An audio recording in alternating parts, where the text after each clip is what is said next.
Nice to see all of you.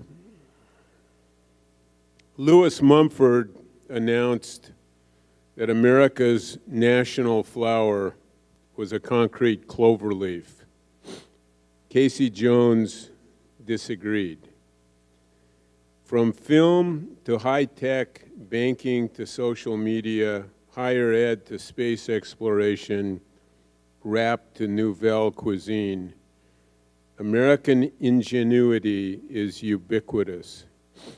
Here's the interrogatory. Can American architecture imagine a form language that uniquely ratifies American originality? Can American architecture construct the American cultural ethos?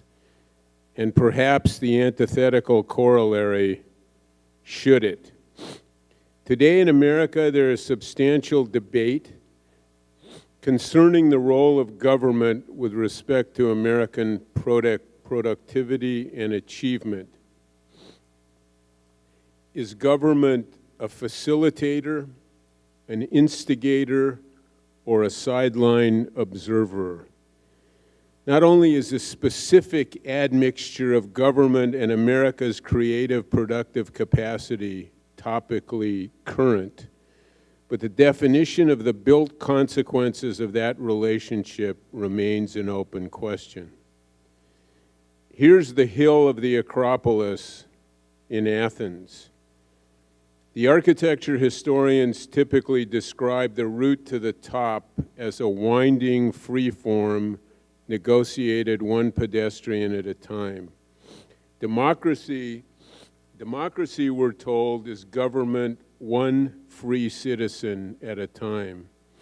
Ergo, an asymmetrical one citizen at a time path up the hill is the form language of Athenian democracy. Or is it? Then there's Nuremberg, 2,500 years later. Public space subject to the dictates of the state, life as impersonal and public space as deterministic and ostentatious. Speer's message can't be missed. Individual qua individual swallowed by the state, the individual collectivized, Nuremberg as the potency of the state and the homogeneity of its citizens. The form language of tyranny, or is it? The Athenians' hill of the Acropolis and the Germans' Nuremberg constitute the two form language poles of political architecture.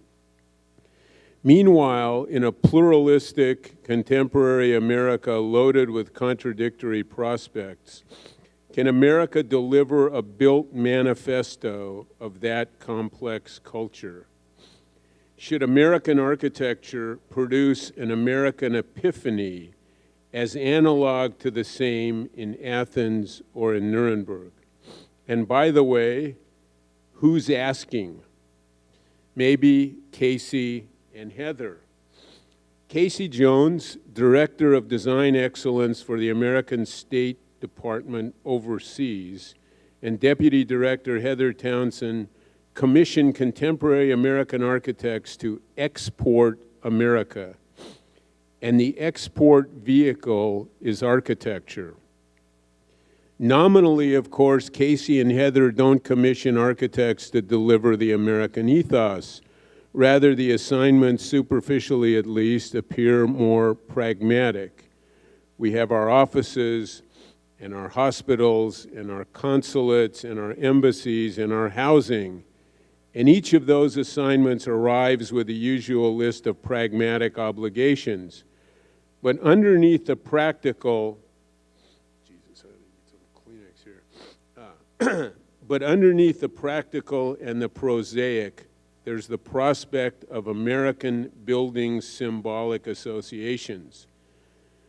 America as a question or America as an answer, a known commodity or a surprise, America as a constant or America as metamorphosizing, different in Singapore than in France, proud and assertive or reticent and self-effacing?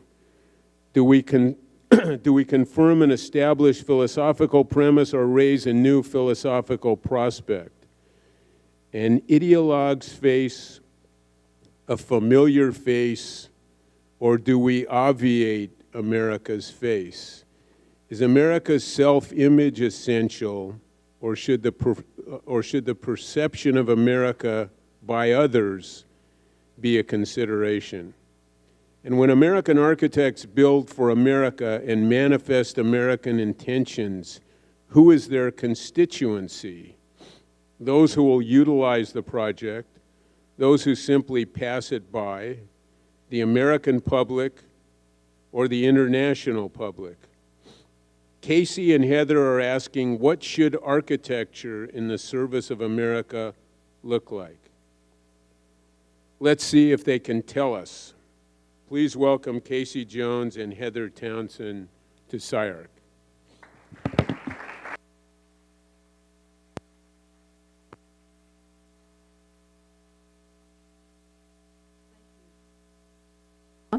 Thank you very much for that fabulous introduction.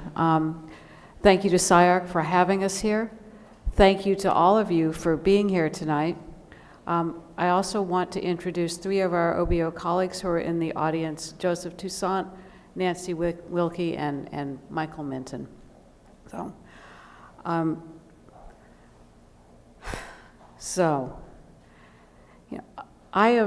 not an architect. I'm not an engineer. I'm a Foreign Service officer. And in that capacity, I've lived and worked overseas for almost 25 years. But I am incredibly thrilled by the State Department's Design Excellence program and by the idea of bringing great design to our embassies. Because those buildings speak. And we need to think about what we want them to say.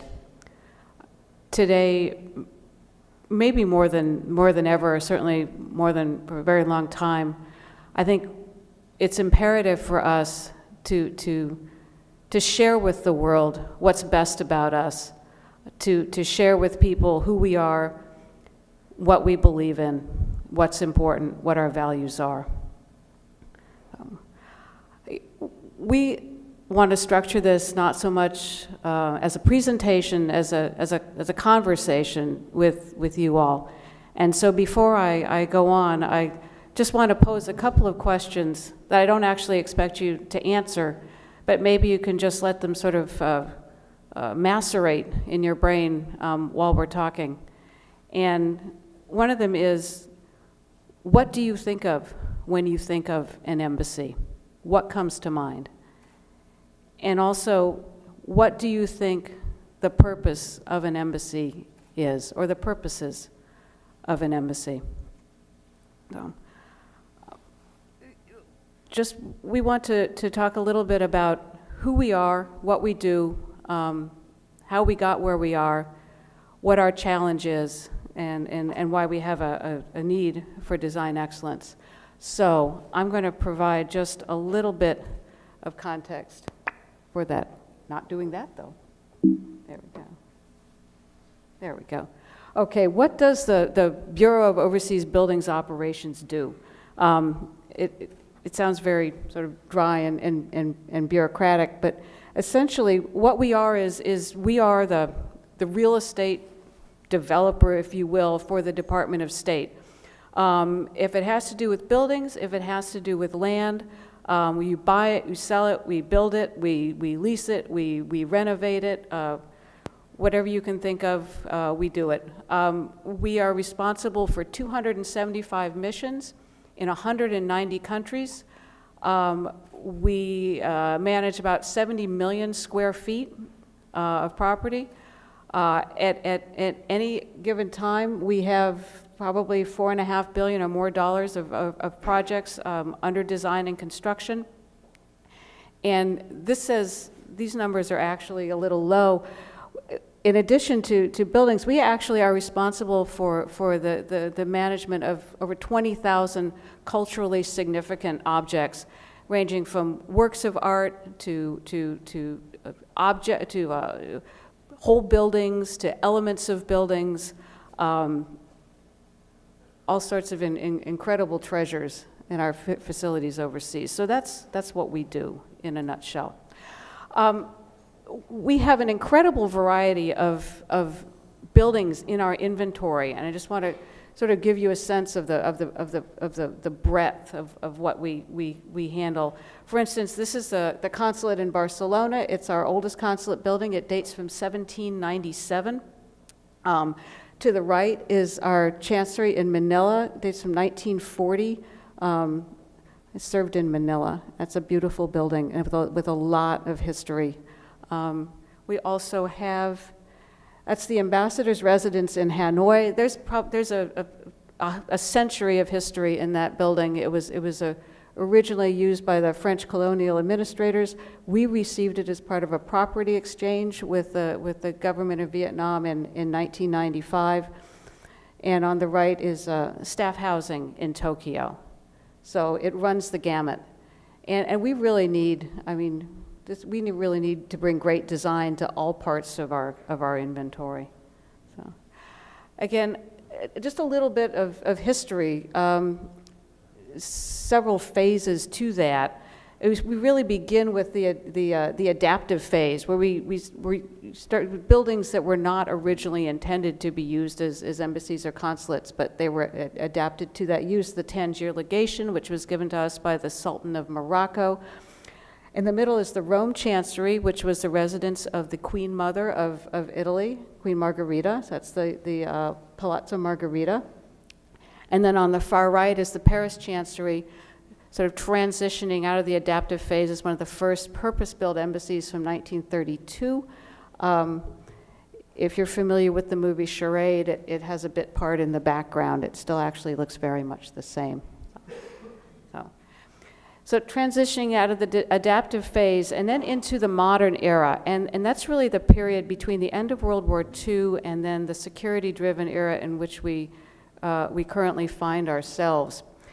And this phase is a really important inspiration to the Design Excellence Program, because what we found in this period is a deliberate effort to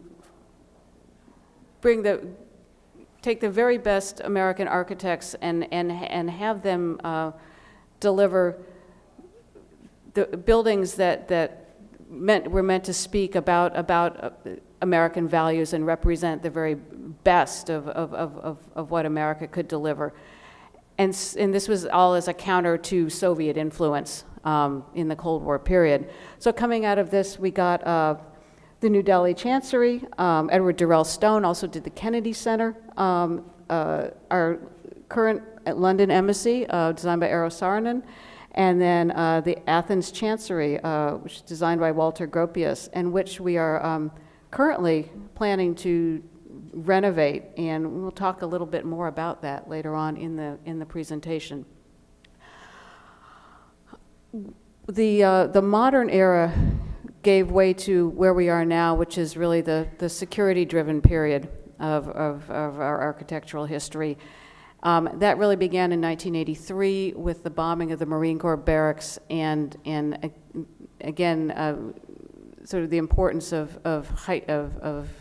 building more secure facilities was really driven home by the bombings of our embassies in Nairobi and Dar es Salaam in 1998. Just to remind everybody the magnitude of that event, 224 people were killed and 5,000 people, Kenyans, Americans, and Tanzanians, were injured.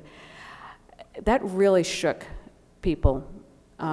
Nothing like that had happened before. Our embassies had not been attacked in that way, and it really drove home that they were not as secure as they needed to be. So coming out of that, we had an intensive focus on security. And what you see is you find this moving out of urban areas, downtown locations, to sites either outside cities or further away from the downtown. You find buildings built to blast standards, small windows or faux windows, self-contained compounds behind blast-proof walls where you had the chancery, the administrative buildings, the Marine quarters, everything, these little self-contained entities.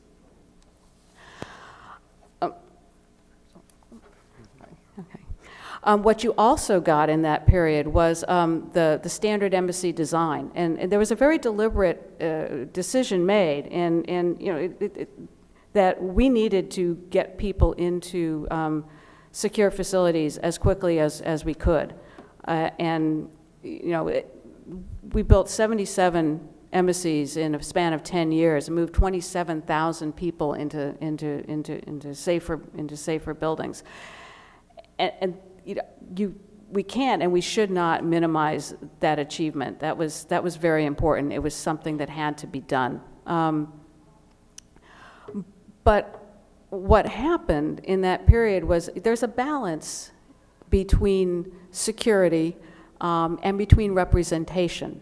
And in many cases, these buildings stopped being about representation and stop being about sending a message or conveying a message about who we are, what we stand for, and became about security. And if you could sort of continue the SED, the Standard Embassy Design concept, to its logical conclusion, you come up with buildings like Panama City and the consulate in Johannesburg, which are very safe and are very functional, but are not very representational. Fortunately, during this period, though, I mean, we do have a couple of buildings, and in Beijing and Berlin are good examples where, yes, they were built to all the requisite security standards, but with attention to the other messages that embassies need to deliver. And so we didn't lose the capacity for turning out, for incorporating great design and turning out some really beautiful pieces. So, I think, right, a little video about diplomacy and architecture. There is a universally understood language of diplomacy, one that's traditionally been marked by negotiation, peace talks, formal agreements, and handshakes. A language that has forged relationships and advanced our nation's foreign policy throughout history. There is, however, another less commonly considered language of diplomacy, one that is truly universal. Art, design, and architecture communicate our values and ideals without speaking a word, and extend well beyond any specific moment in time. They provide us an opportunity to carefully craft a lasting message that conveys our character and speaks to all humanity.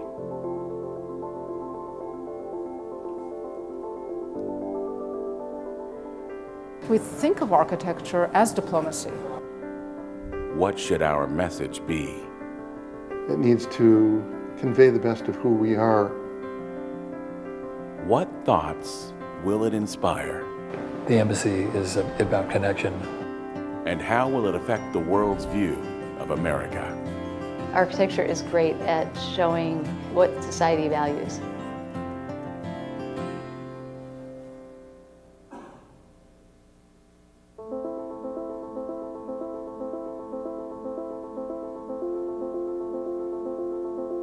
I'm Tom Main, and I'm the principal of Morphosis. An embassy is probably one of the most unique projects that one can undertake as an architect, precisely because of the role it plays in communicating the nature of who we are as a culture. And it's an incredibly complicated conversation. You use more steel but make it faster. It's lyrical, poetic, because it's about the human being, and it's about who we are as human beings. And No, it's incredibly important, and it's good that it's happening. I am Elizabeth Diller. I'm a partner of Diller, Scofidio, and Renfro. I am a faculty member at Princeton, and I have often given embassies as projects to students on a theoretical level to imagine how do you think about self-representation, architectural representation being used for diplomacy and so forth. And it's always been a theoretical problem, but we have never really imagined that we would be invited to do that. What you have to do is actually put a curtain around. Part of the context of an embassy building is that we think of diplomats and politicians as agents of diplomacy. And we really don't think about architecture as anything but a housing for that operation. But in fact, we think of architecture as diplomacy, not only in the service of it. I'm Jeannie Gang. I lead Studio Gang Architects here in Chicago. It would be a great goal for us to one day do an embassy. We haven't yet, but I think what's important about it, to me it says that the U.S. government is looking for design excellence, is looking for quality, and puts value on architecture and art, and sees the importance of those arts representing us overseas. There were years when American design wasn't about excellence at all. It was about checking off the boxes. So a program like Design Excellence just gives me renewed hope that we can showcase our talents. And I think for many architects, it could be, the first chance for them to step into that international practice and to show the qualities of design that we are capable of. I'm Billy Chen. I'm Todd Williams. We're architects here in New York City. That the State Department is looking for the very best architects out there is an extraordinary idea, and we're deeply honored to be given that responsibility. They're really trying to make buildings feel as if they are related to the country where they're placed, so that they don't feel as if they're something that's simply imported, nor do they feel like something that is totally fortified. And I think it's through great architecture that one can start to make the connections to the countries where the embassies reside.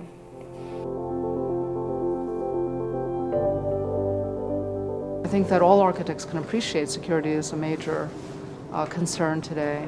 But the really great creative thinkers really have to design their way out of that problem. Well, I think the first area where we can address security is really through the landscape. You would be generous with your landscape and generous with the hand that you reach out to the community. And within that, we find different ways by which we can disguise the lines of security that are so crucial. And I think the very first thing you have to do is make a building that actually doesn't feel hostile to its context. It has to really work with its context and welcome the population there. Balancing the security and the openness, that's one of the most exciting challenges. And I think those are the kinds of things that good architects, great designers can do. They can do both things, security and openness.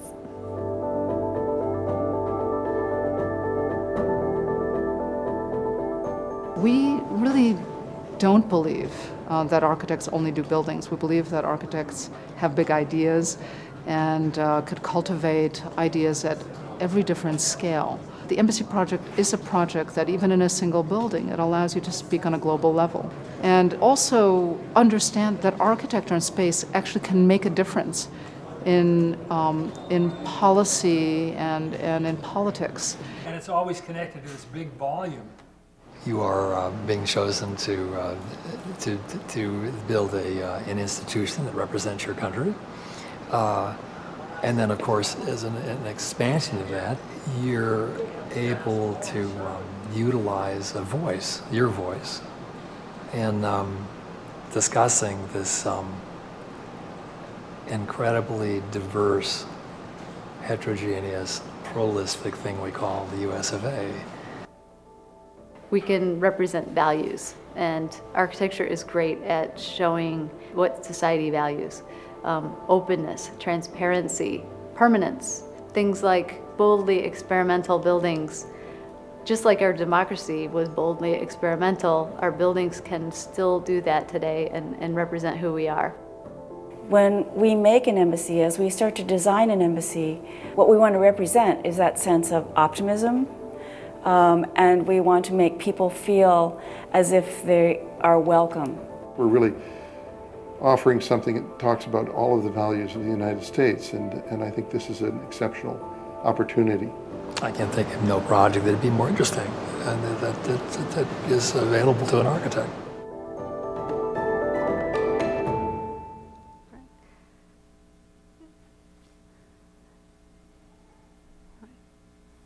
So you see our challenge, and I'm going to turn this over to Casey to talk with you about how we make our buildings eloquent again. Good evening. I want to just start by echoing Heather's comments and thanking you all for having us here at SCI-Arc. I think it is fairly obvious that being here takes us a little bit out of our comfort zone. We have been on a bit of an architectural roadshow over the course of the last couple of weeks. We spoke at the Architecture League in New York and at the Architecture Foundation in Chicago. Last night we were at the San Francisco AIA, all institutions I think that are sort of more in the center of the spectrum of discourse of architecture than perhaps SCI-Arc, which I see as at the leading edge. And I think that our appearance here tonight is a little bit selfish on our part, because we really want to have a dialogue with you about where this program and the representation of our country through its architecture to other nations goes in the future. We are in the process of putting together a program that takes us out of an approach that produced buildings like the ones you see on the screen towards ones that we feel are more representational of our national values and of the creativity that other countries currently tap into in terms of importing American architecture for very large scale, very prominent projects in their respective countries. And we want to find a way to do that with our own inventory. And much of the design work that we are engaged in is about figuring out how you reshape an institution, its policies and its procedures, to affect a higher quality of architecture and to actually be able to bring on board the sorts of architects that you feel are able to deliver projects that are at the leading edge in much the same way that in the 1950s we were able to hire architects like Eero Saarinen, Walter Gropius, and the likes to represent us at a time when architecture was seen as one of the tools in the Cold War for representing our national values to other nations in competition against the Soviets. I think I'm going to make relatively modest comments this evening because we really do want to have a dialogue. In a few moments, Christy Foushee, who is our Director of External Affairs, is going to come up and field questions and pose a couple questions to Heather and I talking about this whole process. But I just want to kind of put in a little context something that I think is perhaps more nuanced than what Eric may have laid out at the beginning. I hope that the two extremes or the two options are not the Acropolis and Nuremberg. I hope that there's a little bit of a gray area in between that maybe we can occupy and still produce good architecture. This happens to be the 50th anniversary of the guiding principles for federal architecture, which were issued during the Kennedy administration. They're actually the only guidance from the executive level that exists as to what the quality of federal design should be, both domestically and internationally. And one of the things that they state very clearly is that architecture should flow from the profession to the government and not vice versa. And I think that at times we have not been as successful about reaching out to institutions like this that are engaged in the sort of leading edge of where design can go and the options that creativity and design affords us in terms of how we represent ourselves to other nations. and have been a little bit reactive as opposed to proactive, and produce facilities like the ones that we see on the screen. And I want to echo Heather's comments again, in the sense that I don't want to diminish the accomplishment of being able to move large numbers of Americans out of harm's way. We're frequently reminded by events in the news that architecture has consequences, and that if you build secure facilities, you can ensure that the people that you put in them are well protected in times of turmoil. And certainly that needs to be an ongoing goal in this process. We can't diminish that in any way. But I think it's also important to note that these 3 facilities, which are currently on the boards at OBO, are designed to the exact same security standards. So we have Guangzhou, currently under design by SOM, which is a large consulate facility. In China, actually our second recent project in China, Beijing being the other. The London Embassy, which is being designed by Kieran Timberlake. I know it's come under some controversy in terms of the moat that surrounds the front of it, but at the same time, for us, it's actually a huge innovation in terms of the landscape and about creating a secure facility that presents itself in a way that is seemingly more permeable and less defensive. And Jakarta, which is an example of actually a design-build project that is able to kind of take the very stringent security requirements that we have and to create a building that, while still sort of massive and blocky, manages to be somewhat lattice-like in its architectural character. And I think that all 3 of these have been great sort of testing grounds for where we might take the program. I view them as a first step. They are, in many ways, more adventurous than the buildings that we have been building to date, but they are perhaps not as far as we can go. And we have, in recent years, made some, or not recent weeks, I wish it was years. In recent weeks, we've actually brought, or been able to bring on board some, what I believe to be great architects who will lead us into the next generation of design at OBO. So we have actually in the audience this evening Michael Maltzen, who was just selected to do a small residential facility in Paris. We're very pleased to have him on board for that. He was up against Max Scoggin and Merrill Elam, and also Allied Works for that commission, and did an outstanding job in the interview and presentation. And also Todd Williams and Billy Chin were selected for the new embassy that will be going up in Mexico City. They competed against a shortlist that included Craig Dykers from Snøhetta, Diller and Scofidio, and about 6 other firms. MRY, which is in the room this evening, I believe was also under consideration for that. And so I think perhaps at this point, if we transition to more of a conversation, we can talk about some of the changes that we have been able to implement so far, but also incorporate some of your questions and thoughts about where we should take this. Because I think one of the critical points of reshaping this program is incorporating a healthy dialogue with people who are really on the leading edge of innovation.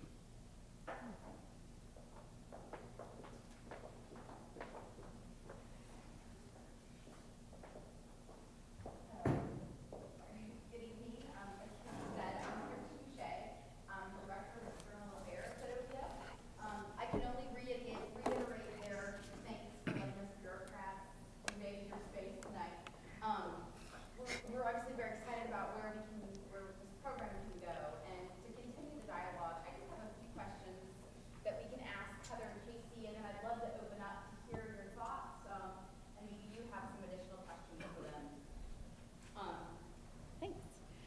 Heather is a foreign service officer. Casey, you're a design professional in the federal government. I'm interested in how you came to be at this place in your careers. Did you seek out federal service? Did you happen upon it? How did you get interested in federal design? Yes, I always wanted to be a suit. No. Go ahead. Okay. No, I mean, I had a degree in Russian and East European studies, and I needed a job. And I wanted to travel, and yeah, I wanted to do work that I thought would be meaningful, and I managed to pass the Foreign Service exam, so that's how that happened. I sort of have a two-part answer to this question. So the first part is that my whole professional career has really been about trying to improve the public realm. I started out very early in New York, helping to shape an organization called the Van Allen Institute, which really had as its mission trying to improve New York City's public realm through design competitions. And I went on from there to work with the Design Trust for Public Space on the development of a book called Reclaiming the High Line, which laid out the blueprint for how that sort of abandoned rail trestle on the west side could be redeveloped into a public space. And have both in the federal government and in private practice really worked at trying to bring innovative design into public discourse. That's the sort of professional side of the answer. The personal side of the answer is that my father was, at various points in his career, stationed overseas with USAID. And so one of my earliest memories is actually playing in the courtyard inside of the Edward Durrell Stone building in New Delhi. And I think that the time that we spent in both India and Pakistan really led me to believe that these buildings have meaning and that they are important symbols of our values, not only to other nations, but to ourselves. And I think that part of my passion for architecture was really shaped by civic structures. Great, thanks. Casey, you and Heather have talked a lot tonight about good design. I wonder how you're going to connect great designers with these projects. Some of the projects here were solicited under a design competition. That's obviously not feasible for every project in our inventory. How are you going to go about making this connection, attracting these designers with these projects? Okay, I actually think this is a very topical issue.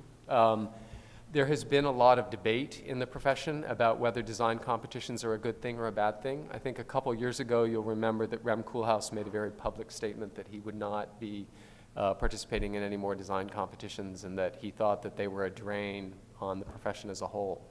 I don't know if we share that view at OBO. One of the things that I'm very proud of is that we actually do compensated competitions. We don't hold open wholesale competitions that require firms to invest large sums of their own resources trying to pursue federal projects. That said, that has the unintended consequence of perhaps shutting out people whose portfolios may not be as deep, but still have the design talent. So the way in which we do that, using, we're unfortunately one of the limitations that we have as a federal client is that we have to abide by what are known as the Federal Acquisition Regulations, or because we're acronym people, the FAR. And basically it lays out a series of criteria that have to be evaluated in terms of bringing architects on board. Now, luckily, there has been some legislation passed that allows us to assess the quality of the design as part of the selection process. But the best mechanism that we've been able to come up with so far is this idea that in the first round, we assess the strength of the lead designer. So we put out an announcement that's really a two-stage announcement, and we encourage innovative designers who may not have as deep a portfolio to partner with more established firms that have a record of delivering complex projects, so that the designer who will actually lead the project and hopefully be able to do so in an integrated way is partnered up with someone who has the muscle to be able to move it forward. And we've had great luck on some of our projects. I happen to work both for the General Services Administration, which is responsible for the domestic portfolio of buildings, and am on detail right now with the State Department. And as a result, able to have a hand in what's going on with the international inventory. In terms of the domestic inventory, we've been able to bring on firms like Henry Smith Miller and Laurie Hawkinson to do border stations on the northern border with a relatively modest portfolio. Those two projects that they've done, I think, are great pieces of architecture that are the most significant buildings in their portfolio. And that's an example of where the government can take a moderated risk. Because one of the things that you have to factor into this is that we need to be able to go back to the taxpayer and justify, why we are taking a risk on a designer that perhaps doesn't have as deep a portfolio as someone else. Good. Do you have something you want to? No, I don't. It's perfect. So we get good design, but good design also has to work well. It has to function. Heather, you've been 20 years overseas. You've worked in these buildings. What really happens there? I mean, we're designing for what? Everybody knows about visas, but I think there's a lot of other things that happen at an embassy. Can you kind of maybe walk us through what we're really designing? What is the client here? So that's on so many levels. I mean, the embassy is a platform for us to engage with whatever country it is that we're located. And that occurs on many different levels and in many different ways. And the embassy needs to support that. You have what we saw in the video, the handshaking and the treaty signing, the engagement with the political leaders of a country, with the president, the prime minister, the parliamentarians, whoever you have. But the embassy is also a platform for our public diplomacy people, for USAID, for development, for our foreign commercial service, to do their engagement. And then you can't underestimate the importance of the consular section, which is for many people quite literally their gateway to the United States, not just in a metaphorical way, but in a literal way.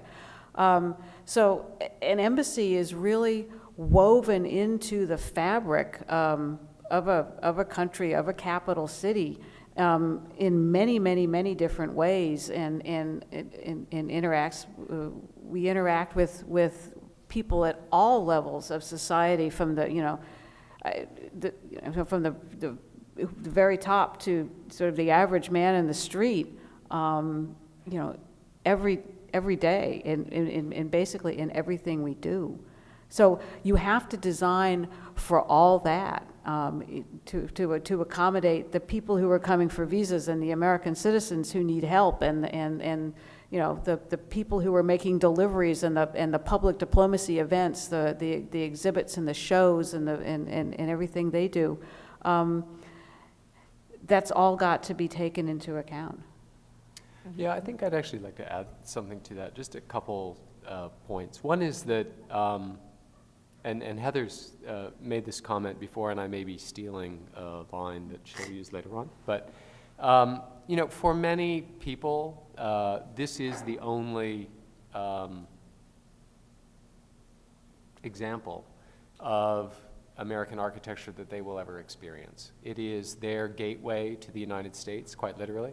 And I'm imagining that a number of you have had experiences with embassies in terms of going to them when you're traveling, if you lose your passport or so forth, going to them to get visas in order to come and be a student, whatnot. But most people simply know them just by passing by the building. And one of the things that we've done out of necessity over the course of the last 10 years is locating these facilities in greenfields, basically on the perimeter of cities where we could get large sort of 10-acre sites where we could put up a compound. That has had the unintended consequence of making it much harder for our own diplomats to do their job. Because not only is it difficult for people in the local community to get out to a remote facility to visit the consular section, but it makes it much harder for our diplomats to get back downtown to where the political leadership of the host nation is located in terms of transacting our diplomatic mission. It also makes it very hard for tourists who are not as familiar with the city per se to get out to those facilities when they have an emergency. So one of the things that we have already implemented, you see it in the case of the London project and in the Mexico City project, is that we're actively engaged in going into formerly industrial neighborhoods that are being converted, either already being converted by the private sector into sort of vibrant parts of the urban fabric, or in many cases being the instigator. So in the case of London, we're actually part of a larger plan to convert a formerly industrial area on the banks of the Thames into a kind of a new revitalized center. And there's a whole series of residential properties that are being developed in conjunction with the embassy. And then in the case of Mexico City, we're actually buying or we have bought a formerly industrial site in the Nuevo Polanco neighborhood, which is where the city is expanding into. It's sort of one of the up-and-coming neighborhoods. There's been a lot of development there recently.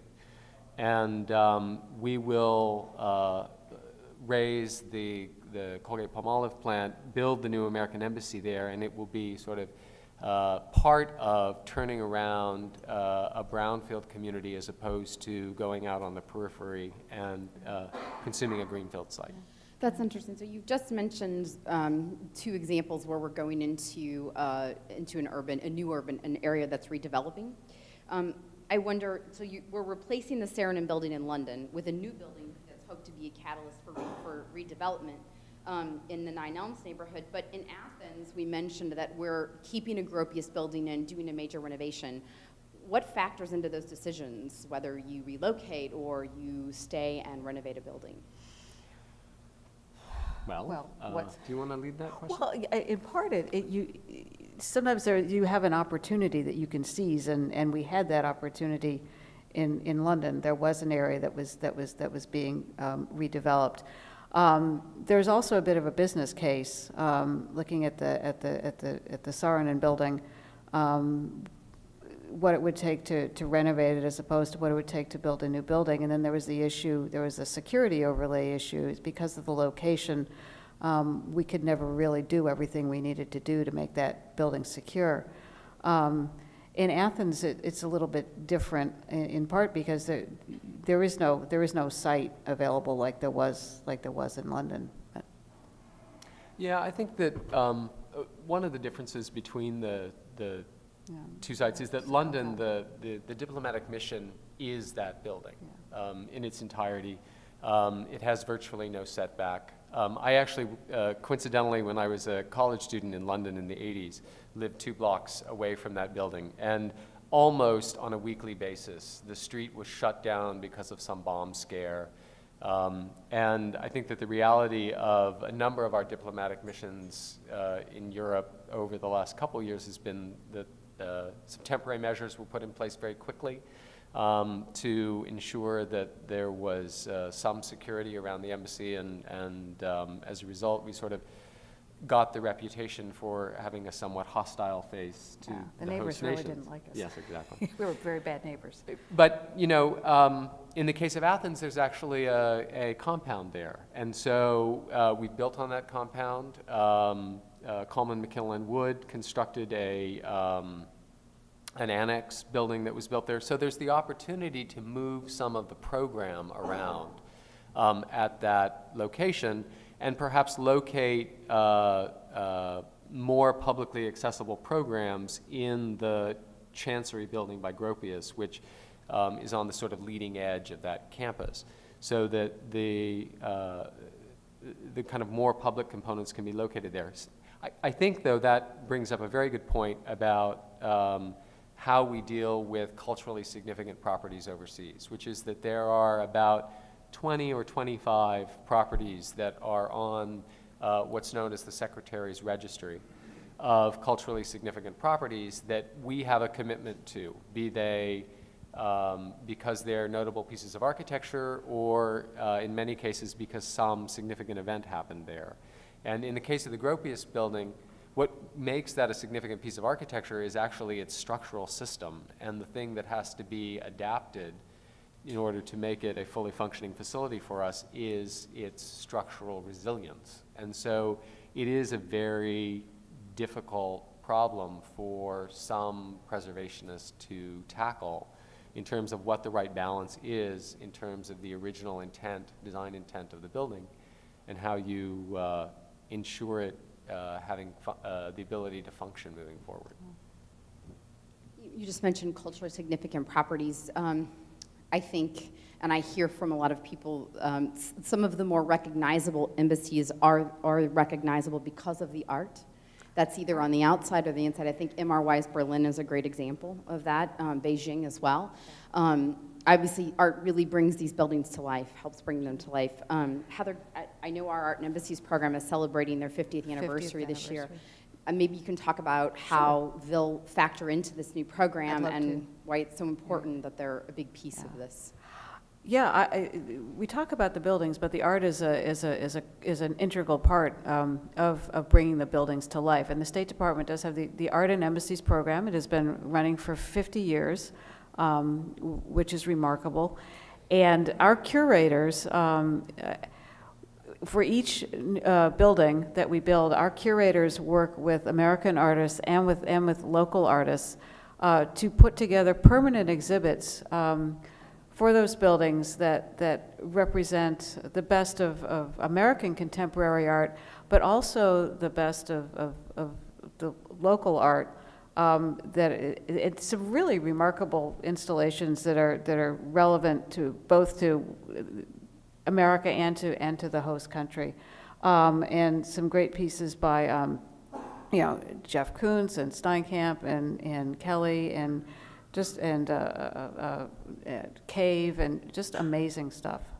And there's also the Friends of Art and Preservation and Embassy, which is a private organization that works with artists to commission pieces, often very large and significant pieces that have been installed in a number of our embassies. Beijing is one of those.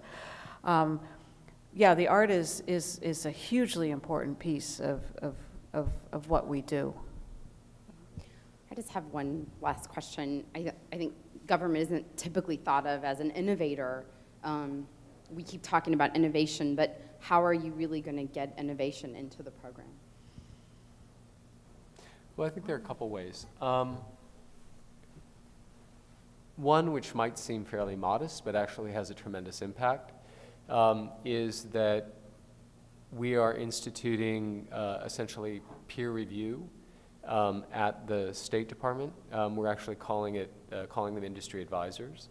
But during our most successful period, we had an architectural advisory group that actually was not only involved in critiquing the development of designs, but actually in many cases just going out and selecting the designers who were going to be doing the buildings. Legally we're not in a position where we can do that anymore, just sort of cherry pick who we want to do the designs.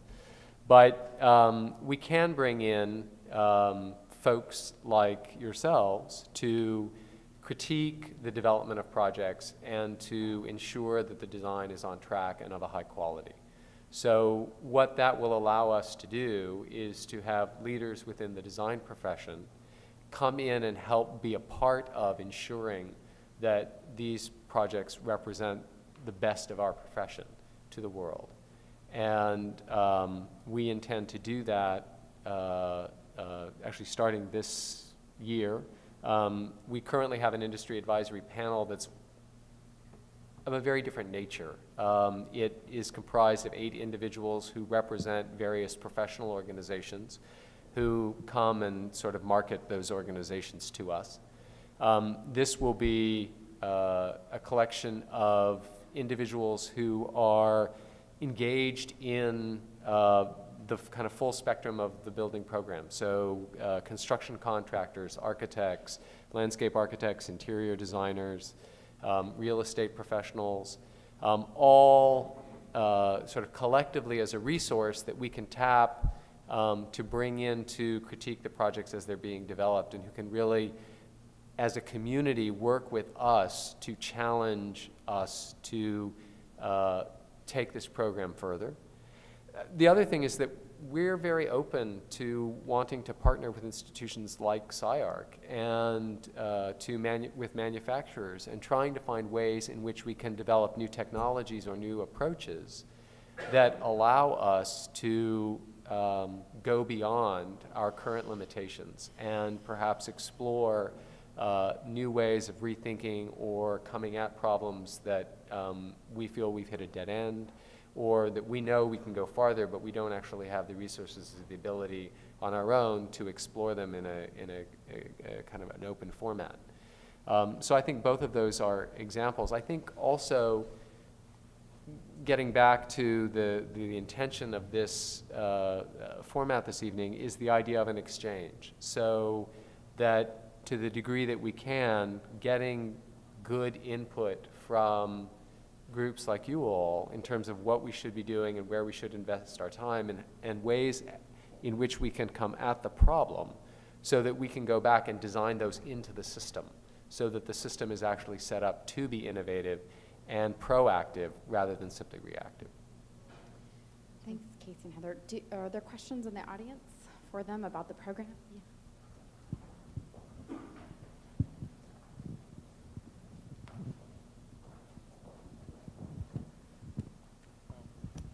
Thanks so much. I really enjoyed your talk and the pictures and also the video. I have a couple questions. The first is very, very small. What's the difference between a chancery and an embassy? And second is, what's the program history? Is this a Hillary Clinton thing? Does it have, did it predate her? Does it have legs to continue after she's replaced with a new Secretary of State? Chancery and embassy, I mean, you hear those used interchangeably. Embassy it's your mission to a country, to a foreign country.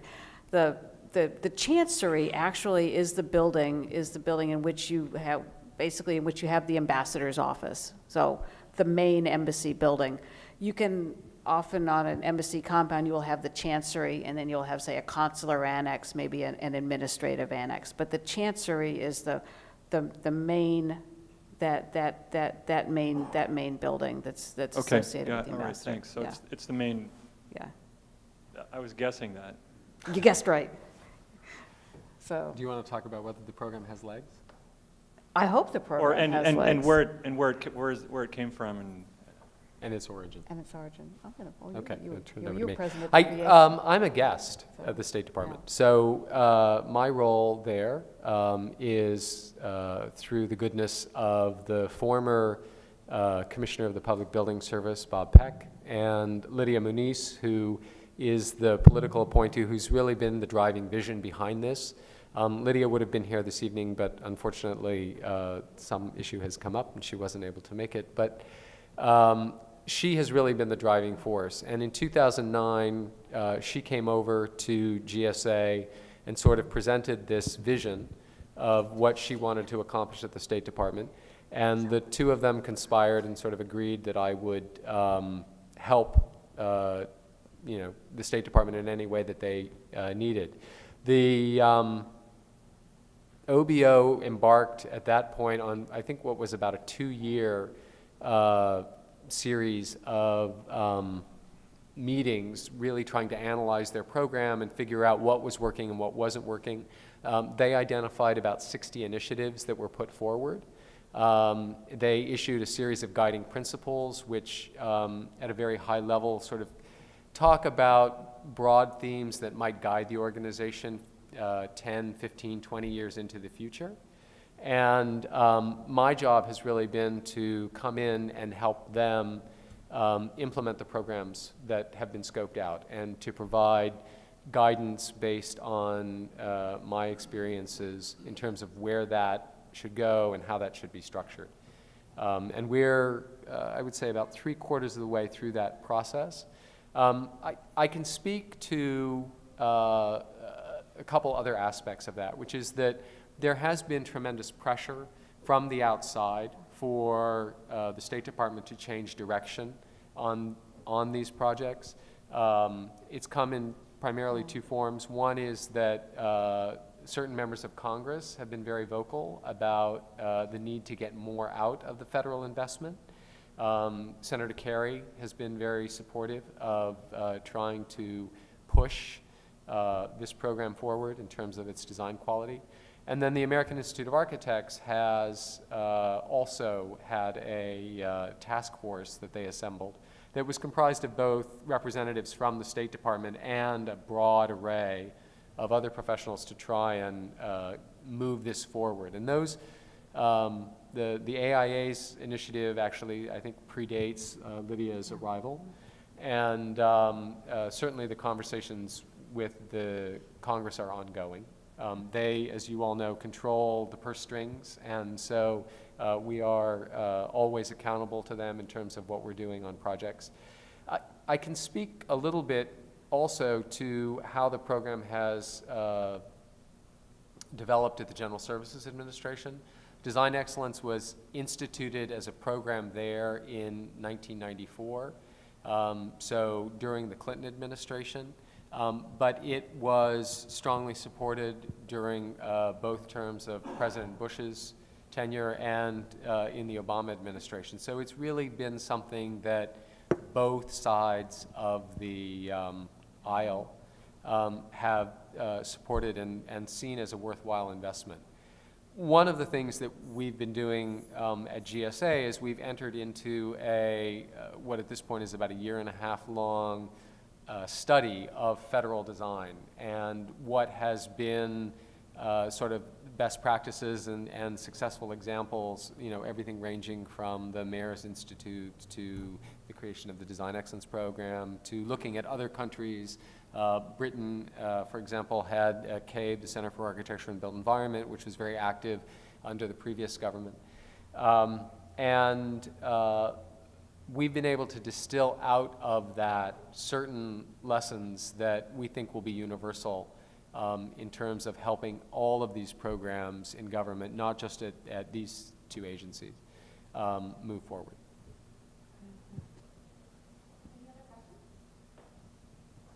Going forward, in the case of Jakarta, that was design build, where do you see design build figuring into process going forward?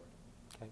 Well, this is one of the central issues, right? So the projects that were built during the period of the standard embassy design, and for those of you who are not familiar with it, it literally was a sort of fully designed embassy facility that was site adapted, and so it wasn't particularly sustainable.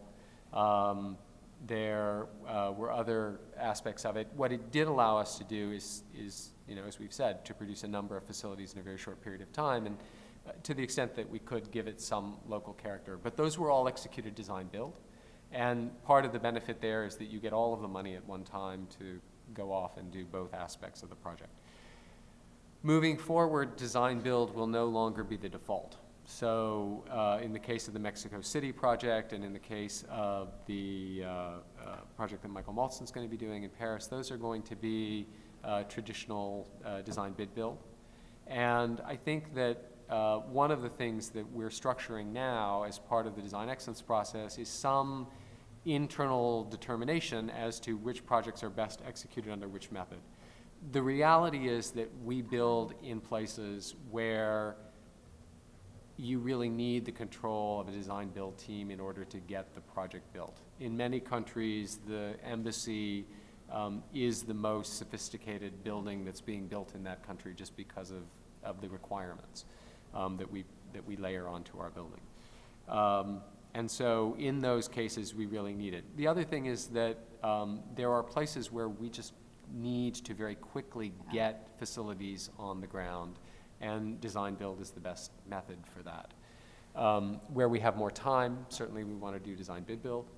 But the other thing that we're doing in service to that is the government has several long-term contracts that are where we go for design services for smaller scale projects. But when I say smaller scale, that means the full diplomatic compound in a nation where we have a relatively small posting, so that firms that are selected under those contracts are actually able to design whole embassy compounds and really end up determining how we represent ourselves to that particular nation. And we are in the process right now of selecting all new firms for that contract, as well as a similar contract that's aimed at projects that are predominantly major rehab. And we will be looking in a similar way at a long-term contract for design build. And in all three of those, the strength of the lead designer is the first cut, so that who the designer is and the skills they bring to the table is the first requisite for the team that you ultimately end up contracting with. Can I just ask one more question? So in the case of lead designers, talk about young upstart firms, practices with not a significant portfolio, have just started their practice recently, how would you recommend them gaining access to the program? Would it be through partnership, joint ventures? Did Christy script your question? No, and I say that because That's an excellent question. It's a great question. The State Department does a couple things that are great resources, I think. One is that we have something that we call OBO 101, which is basically an overview of how we are structured and what we look for. And those are typically offered twice a year. And we did one actually in May in conjunction with the AIA convention, which was in Washington this year.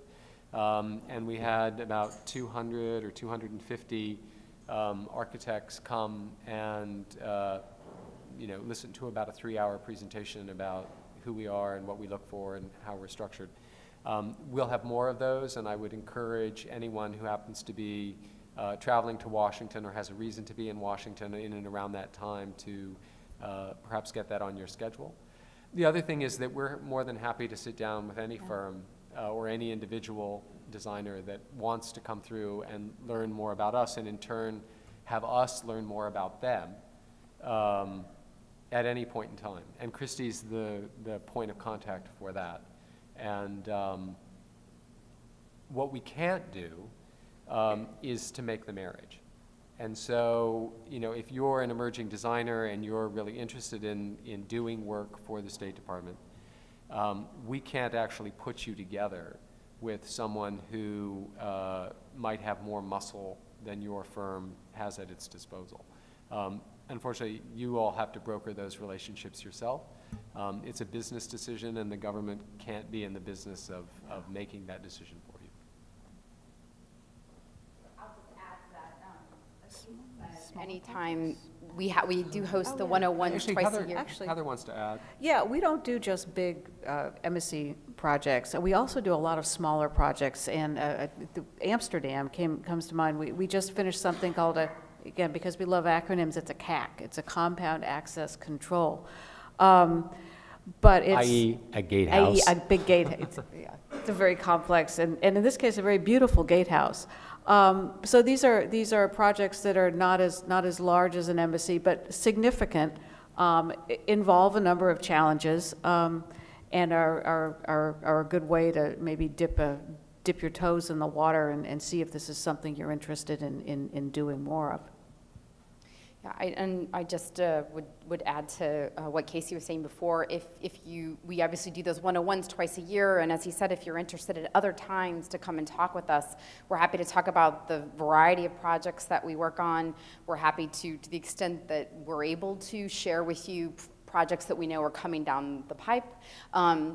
And then just also, it's a nice way to introduce yourself to us and for us to learn a little bit about you as well. So those are great interviews, and you can obviously get in touch with me afterwards or in the future. And I would just add to that, don't self-edit.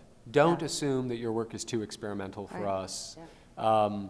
You know, I know that some people in the room have voiced frustration with the designers that we've selected sort of being out of line with the work that their firm does, but you know, we see this as a long-term investment. We're interested in getting to a place where we're in a collaborative relationship with a much broader range of designers, and if you'll hang in there, we're confident that we can kind of rise to the challenge. But it really does require pressure from you all to come to us and say that you're interested and you have the desire.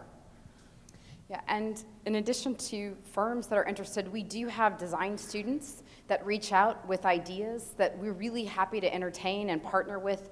We haven't not traditionally done that, but we're starting to now. And so if you have interesting ideas for us or you want to present a plan to us, we're happy to entertain it and see where we can take it. Yeah. Any other questions? Okay, I would just add, in addition to what Casey said, you know, keep us honest. If you want to know if the program has legs, you're a stakeholder in this. You know, keep us on track. We're all committed to this vision, but with your help, we can stay there. So, you know, stay interested because it matters. It has legs if you help us ensure that it has legs. Without you, it doesn't. It's a partnership. Yeah. So, Thank you. thank you. Thank you, guys.